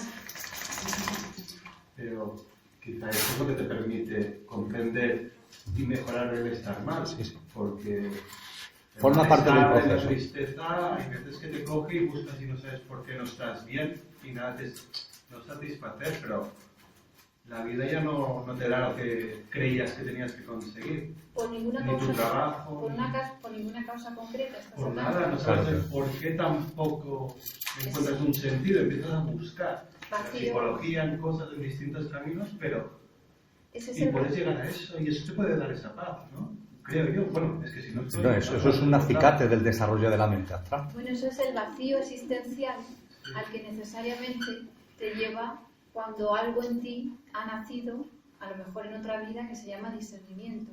El discernimiento siempre te va a llevar a un vacío existencial.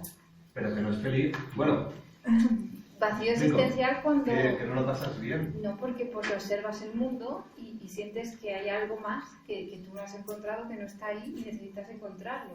Es la necesidad, es una necesidad. Es la búsqueda de la verdad. Pero porque hay tú habías comentado, habías compartido aquí, Percibes te que había todo es pasado algo una parecido, ilusión. ¿no? Creo recordar, ¿no? Que tú habías comentado que tu situación de vida era lo que se puede calificar como la idónea y sin embargo tenías como esa inquietud, ¿no? Ese... que me falta algo, ¿no? A mí me ha pasado con mis hijos. Tener hijos y pensar, vale, yo he vivido muchas cosas, me lo he pasado muy bien, pero he traído vidas aquí. Han venido, bueno. ¿Y qué les voy a aportar? Realmente esto que yo he vivido tampoco es... Creo que sea lo que le tengo que ceder, ¿sabes? O darle ese aprendizaje. Creo que hay algo más, porque tampoco es tanto lo que, en mayor o menor medida, lo que hemos vivido. Sí que tienes un aprendizaje, tienes una vida, pero tampoco lo que te ofrece esta sociedad es lo que quieres darle, ¿no? O a mí me ha pasado que me he planteado estas cosas y he empezado a buscar a partir de que he tenido mis hijos. Porque he visto que realmente lo que me ofrece la sociedad o lo que yo he estado viendo no me llena. No lo sé. Sí, sí. Eso que has dicho. Porque antes... Claro, te sientes perdido. esa sensación de que esto no puede ser esto nada más, ¿no? Tiene que haber algo más. Eso, bueno, pues... De eso se han aprovechado las religiones siempre, ¿no? Los malos Sí, momentos... las religiones se han aprovechado sobre todo de la ignorancia. De lo que Y de ya la aparece. necesidad de la búsqueda que hablaba él. La gente que tiene ya esa especie de gusanillo vivo no se casa con cualquiera ni con cualquier cosa. La búsqueda de la verdad cuando ya ha nacido te lleva a discutir todo lo que aparentemente se le presenta como fácil. Hay una intuición espiritual, el elemento búdico del que hablábamos, que es la intuición, te lleva a reconocer lo que no es. De una manera de saber, esto no es suficiente. Es que tú esto dices, no es esto todo. no puede ser así, Aquí como me lo falta están algo. explicando. Aquí nunca... Si este elemento estalla, este tipo de personas no se casan fácilmente con cualquier religión, a lo mejor de una manera temporal, ¿no? Te metes ahí y buscas y dices, aquí falta algo, voy a seguir buscando. Eso es que el discernimiento está ahí activo y en realidad es una buena señal. Pero porque realmente personas, por ejemplo, que lo están pasando mal o personas que están en una situación buena, como ha dicho el compañero, ¿por qué surge ese gusanillo? Porque hay personas que sí les surge y otras que no. ¿Por qué ocurre eso? ¿Dónde aparece ese clic que hace que tú digas, hay que buscar, hay que, no sé, de alguna manera tiene que nacer eso? Y no sé, porque hay personas en las que sí se desarrolla y otras personas que no Claro, lo sienten. porque tu alma está más evolucionada a lo mejor que la mía. A lo mejor yo no me lo he preguntado, o no, yo me lo he preguntado, ¿no? Pero podía ser que yo estuviera en un limbo total y tú, como has evolucionado más, pues te haces esas preguntas. Por eso nosotros nos hacemos las preguntas, por eso estamos aquí. Sin embargo, ¿cuánta gente hay por la calle que a lo mejor ni se pregunta esto? Sí, pero es más bien eso, el hacerte las preguntas. Claro, la intuición esa de hacerte la pregunta. Porque yo, por ejemplo, me he criado en un ambiente muy religioso, pero yo me hacía muchas preguntas y yo le decía a mi madre, esto que tú me estás diciendo a mí, esto no puede ser, porque esto no casa. Porque como va a ser Adán y Eva, y entonces ¿dónde salió la raza negra, la raza amarilla, la raza china? No me casaba a mí aquello y yo tendría entonces a lo menos 12 años y yo le hacía esas preguntas a mi madre. Claro, mi madre, que no era ni estudiante ni nada, se quedaba esta niña, ¿de dónde me salió a mí esta niña? O Dios nos va a castigar, ¿no? Claro. Si somos sus hijos. Pero el hecho ese de hacerte las preguntas, yo me parece a mí que todo parte en hacerte Claro, muchas está en la preguntas y nos las habremos hecho desde muy jóvenes hacernos preguntas de que... Es lo que te ocurre. induce a ti a buscar Claro. y a mirar y a Claro, empezar alguien- con la Conimente o Alguien colgó en el grupo de WhatsApp la diferencia que hay entre el buscador, que estáis hablando del buscador, el acólito, ¿no? y el, Sí, no me acuerdo de y eso. eso está bien definido, como lo explica, no me acuerdo quién era el que lo explica. Era el buscador, el devoto y el acólito, ¿no? Eran tres formas de... Sí, y a ver quién era el que tenía la razón. Era más o No, menos, son- era así, decía uno, el devoción, el que se dedica a el del devocional, no era el que en realidad se buscaba porque tenía una meta para llegar y los otros se quedaban solo en mirar y en lo que fuera. Yo me acuerdo de ese... Sí, probablemente las preguntas se las hacen todos, lo único que ocurre es que a lo mejor uno se quedan tan... Dicen, me da igual, No, esto pero es lo que hay. hay mucha gente que nos hace preguntas. Sí, hombre, claro. pero dentro de los que se hagan las preguntas hay quien viene a colación ¿dónde está el clic Sí, hay del quien se porqué? la hace y se queda ahí sin la Claro. respuesta y hay quien se la hace y empieza a investigar o a Cualquier indagar. cosa, cualquier detalle, cualquier cosa que te ocurra en tu vida es un momento en el cual te dices, oye, pues por aquí, pues esto tiene sentido, esto voy a investigar, y tú ya te metes poco a poco, te vas metiendo en ese camino, y no, que no tiene por qué ser, te tiene que cualquiera, ¿no? A nivel personal, yo pienso que el hecho de que observes y, como dice Emilio, muchas veces el hecho de irte a darte un paseo por la naturaleza te lleva a darte cuenta de muchas cosas que las tenemos ahí constantemente, pero que no le echamos cuenta, que pasa desapercibido porque vamos así por la vida. Pero aparte tienes que ir incorporando tú a tu vida todo lo que aquí se está dando. Hombre, claro, no, pero si es lo Lo tienes maravilloso. que ir incorporando a tu vida, porque si tú, por ejemplo, yo que sé, ves una necesidad en algún lado y no siquiera no te para ni a ver qué es lo que pasa o qué es lo que Claro, o te quedas tú en tu mundo, pues entonces resulta que todo lo que estás dando aquí es para nada. Sí, pero yo siempre se lo he comentado a ella, a mí todo lo que se habla aquí no siempre me llega. Hay muchas cosas que yo, me pasan un poco desapercibido y sin embargo hay otras que digo, "Joder, esto me, Claro, pero te me pasa a ti encanta". y a mí a tomar en Claro, pues por eso es lo que me incita a seguir asistiendo, ¿no? A seguir escuchando, a seguir aprendiendo y a seguir en este tipo de evolución. Yo pienso que la mayoría, pues, más o menos puede ser así. Yo creo que la inquietud es una necesidad que sale de dentro. Claro. Es la necesidad, es cuando lo pasas mal y dices, aquí tiene que haber algo para salir de aquí. Pero el trabajar los 7 cuerpos, como quieras, es para... Yo al menos lo veía como una forma de poderme sentir bien. Ahora me has desmontado, ¿sabes? Vale, los llaman y llaman a permitir, voy a encontrar un equilibrio y me voy a sentir bien, voy a poder parar no malestar, tampoco es un malestar que viva, pero encontrarle una razón, ¿sabes? Y yo pensaba, pues oye, aquí encuentro caminos en distintas cosas, pues meditar me permitirá parar mi mente, calmarla, no sé, unos patrones que me dieran una idea de por Es lo dónde. único que se puede enterar de eso. Sí, pero De lo que yo te busco pasa. en el fondo un bienestar, de parar Un segundo más. Tú eres el único que te puede enterar de lo que pasa en ti. Sí. Y eso es lo que te puede salir. Cuando una apreciación, cuando Emilio habla del sentirse bien, que es to feel good, que viene de una expresión inglesa como muy contundente, nos referimos más bien a una actitud de entretenimiento superficial.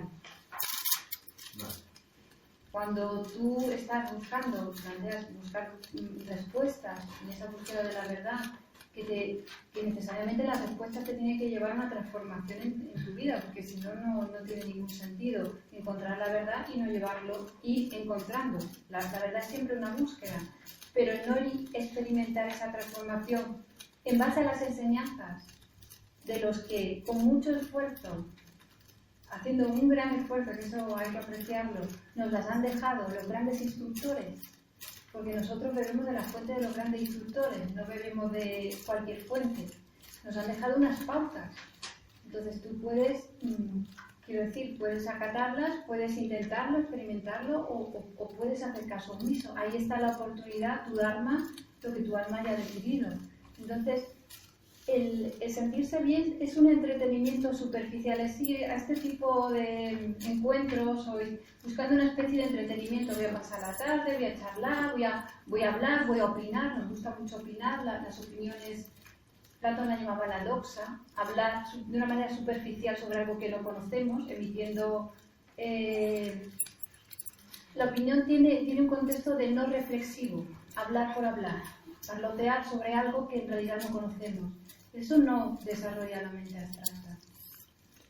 La mente abstracta se desarrolla con reflexiones profundas, con pensamientos profundos sobre determinados temas, no parloteando, simplemente parloteando.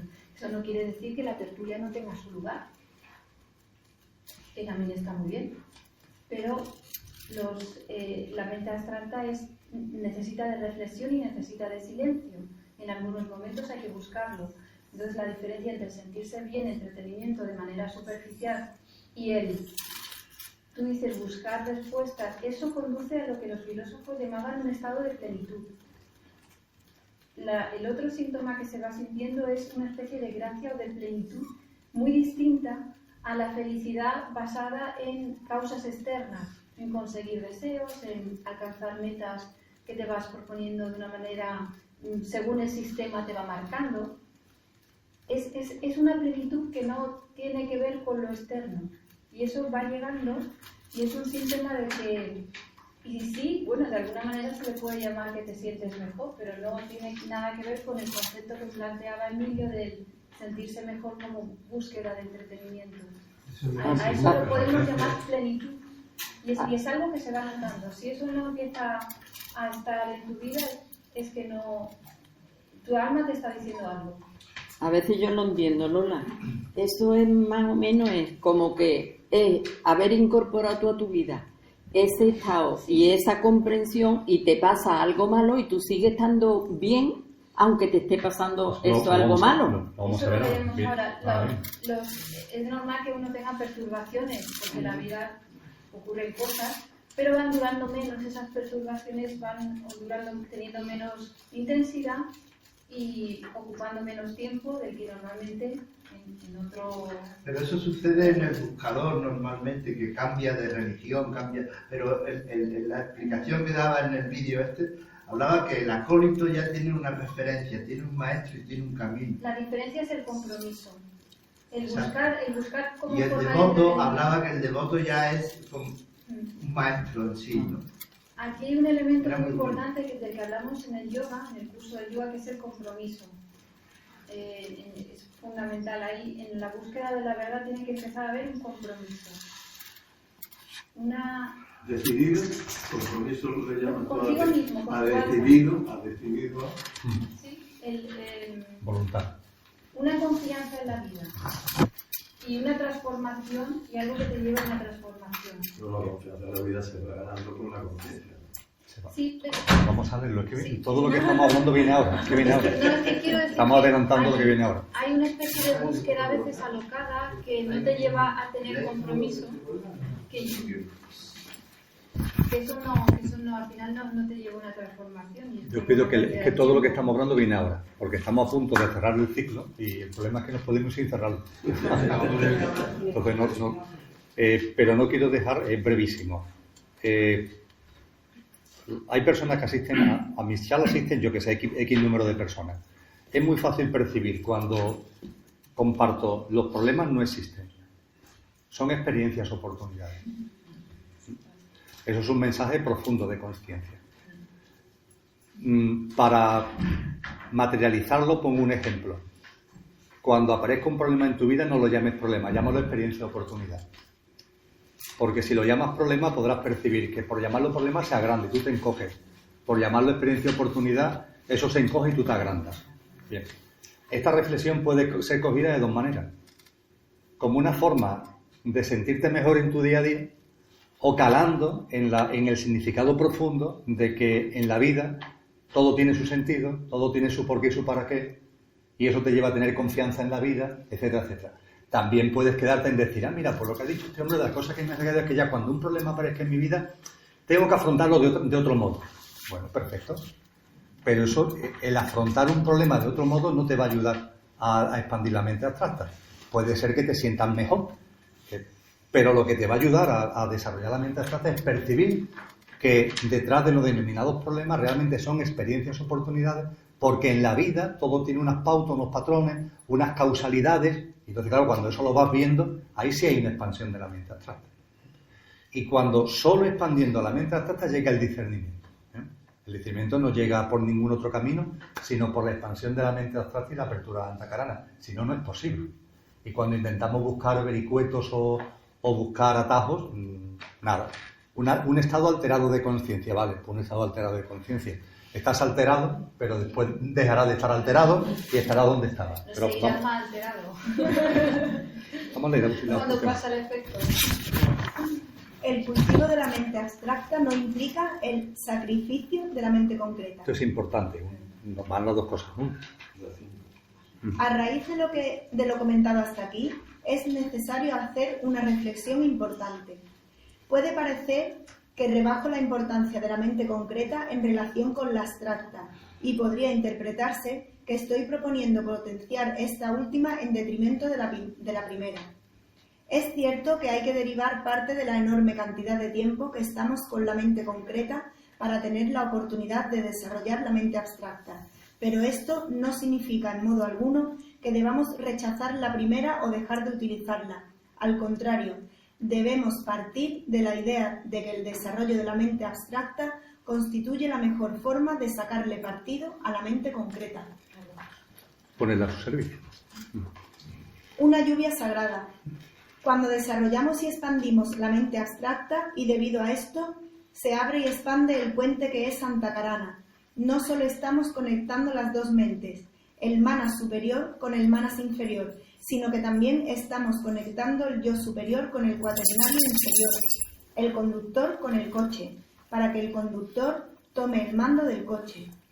Cuando Antakarana se abre, el yo superior llueve sobre el yo físico, mental y emocional. Empieza a llover lo que somos como alma humana, como buddhi y como atma, es decir, llueven sobre nosotros las cualidades que somos de forma imperecedera. Cuando esta lluvia empieza a caer, no lo advertimos durante un tiempo. Hemos pasado un verano muy largo y una gran sequía, porque hemos estado muy identificados con el coche y desconectados del conductor que somos. Y el terreno estaba tan seco, tenía tanta necesidad de agua, que la absorbe y siquiera nos damos cuenta. Pero una vez que Antakarana se ha abierto y se sigue desplegando, la lluvia sigue cayendo y poco a poco la tierra, el cuaternario inferior, se va empapando y los signos son cada vez más evidentes. La mente concreta empieza a verse afectada y de tal forma que en esta empiezan a aparecer pensamientos de mayor calidad, de una frecuencia vibratoria más elevada. También nos damos cuenta de que empiezan a tener más presencia las emociones de alta gama. De forma natural, pensamientos, emociones, inclinaciones, gustos y comportamientos se van sutilizando progresivamente. Incluso el cuerpo físico se beneficia. Algo muy importante que se experimenta es una sensación cada vez mayor de gracia, término cristiano que incluye la bienaventuranza, la paz interior, la tranquilidad y el sosiego. Esta sensación es concretamente una de las grandes aportaciones de Buddhi o el alma universal. Y por parte del alma humana, que está alojada en el cuerpo causal, van llegando una serie de cualidades que tienen que ver con la bondad, la compasión, el altruismo, la cooperación, la solidaridad, la generosidad, el compartir. Todo nuestro mundo emocional y mental egoico va diluyéndose como consecuencia de la presencia de la fuerza, de lo que realmente somos, que llega a través de Antakarana. La lluvia que se está describiendo impulsa igualmente la confianza en la vida. La mente abstracta, como sí tiene la capacidad de ver la vida, nos muestra que ésta merece nuestra confianza, lo cual nunca es posible desde la mente concreta. Cuando nos damos cuenta de que vale la pena confiar en la vida, desaparecen nuestros comportamientos basados en el instinto de conservación. Y no solo eso, sino que, además, pasamos a vivir la vida de una forma radicalmente distinta. En su poema Noche oscura del alma, San Juan de la Cruz nos dice que las noches oscuras son la espoleta que permite que la amada se transforme en el amado, con mayúscula. Es decir, las noches oscuras posibilitan que vivamos la floración, la transformación de la divinidad que hay en nosotros. Después, uno pasa a vivir la vida cotidiana en coherencia con dicha transformación. Hay que recordar que ese poema termina diciendo: el rostro recliné sobre el amado, cesó todo y déjeme, dejando mi cuidado entre las azucenas olvidado. El fin del cuidado no significa que haya que empezar a castigar al cuerpo. Al contrario, el cuerpo es el templo del espíritu y, por supuesto, debemos cuidarlo. Pero ya no andamos por la vida con cuidado, porque sabemos que las experiencias que nos llegan en la vida son las que nosotros mismos estamos generando desde nuestro ser íntimo más profundo y en función de nuestro crecimiento personal, de nuestro desarrollo en conciencia y de nuestra evolución espiritual. Otro gran regalo que nos brinda la lluvia que cae desde el yo superior es, en términos sánscritos, viveka. La traducción más correcta al castellano es discernimiento. Aprendemos a discernir lo que es real de lo que no lo es, pero no intelectualmente, sino como una plena certeza.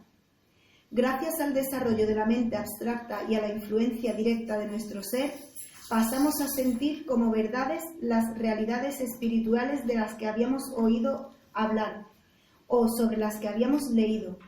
Tal vez habíamos querido creerlas, pero hasta que no llega el discernimiento no pasan de ser meras creencias, actos de fe. Con la llegada del discernimiento, sin embargo, se asientan en nosotros como vivencias y certezas. En este largo listado que acabamos de leer de lo que va produciendo en nosotros la lluvia, una vez que vamos abriendo la mente abstracta, se va abriendo Antakarana, lo que somos empieza a llover sobre lo que perecederamente somos, empieza a influir en nuestro mundo mental de mente concreta, en nuestro mundo emocional, en nuestras conductas, en nuestros comportamientos, ¡plap! Ahí empieza a influir.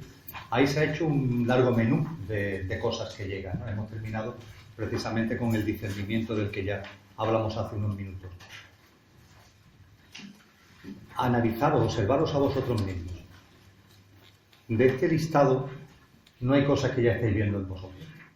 Emilio, yo iba a decir antes, me ha encantado leer esto porque es una forma de sabiduría de explicar mi vivencia personal. Es que yo me siento identificada aquí en montones de cosas que no hubiera sabido explicar mejor. ¿No tenéis muchos de aquí una confianza creciente en la vida? Yo. ¿No empezamos a percibir pautas y patrones en la vida, las causalidades en lugar de las casualidades? Sí. Ese discernimiento que hemos leído, de la que hablaba anteriormente también Lola, de empezar a saber cosas y no sabes por qué las sabes, pero las sabes.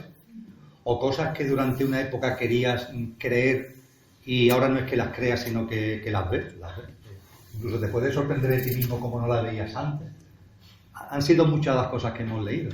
Observar cosas que antes ni las habrías mirado. Y también se intensifica muchísimo el amor por la naturaleza. Este es otro síntoma. Si ya estaba en nosotros, se acrecienta. Lo que quiero decir con esto es que lo que estamos leyendo no es un tema teórico, es un tema práctico. Y es un tema práctico que podemos experimentar en nosotros mismos. Y si estamos aquí en un foro como este es porque, hombre, algo, no digo que hayamos hecho, pero algo ya sí hemos avanzado. Y como hemos avanzado algo, ya empezamos a experimentar los frutos. Por supuesto, los frutos que quedan por llegar son espectaculares, pero ya empezamos a disfrutar los frutos. Incluso esa gracia, ¿no? Esa paz cada vez más creciente, que no depende de las cosas exteriores, sino que independientemente de lo que haya afuera, empezamos a sentirla internamente, ¿no? Se nos mantiene en nuestro centro. Esos son los regalos de la apertura de Antakarana, que se logra gracias a la expansión de la mente. El próximo día hablaremos del cuerpo causal y hablaremos, por tanto, ya del alma y en parte de Buddha. Y estamos hablando del tercer miércoles de junio que si mi memoria no falla es el día 19. Si mi memoria no falla. ¿Vale? Muy bien, pues muchas gracias.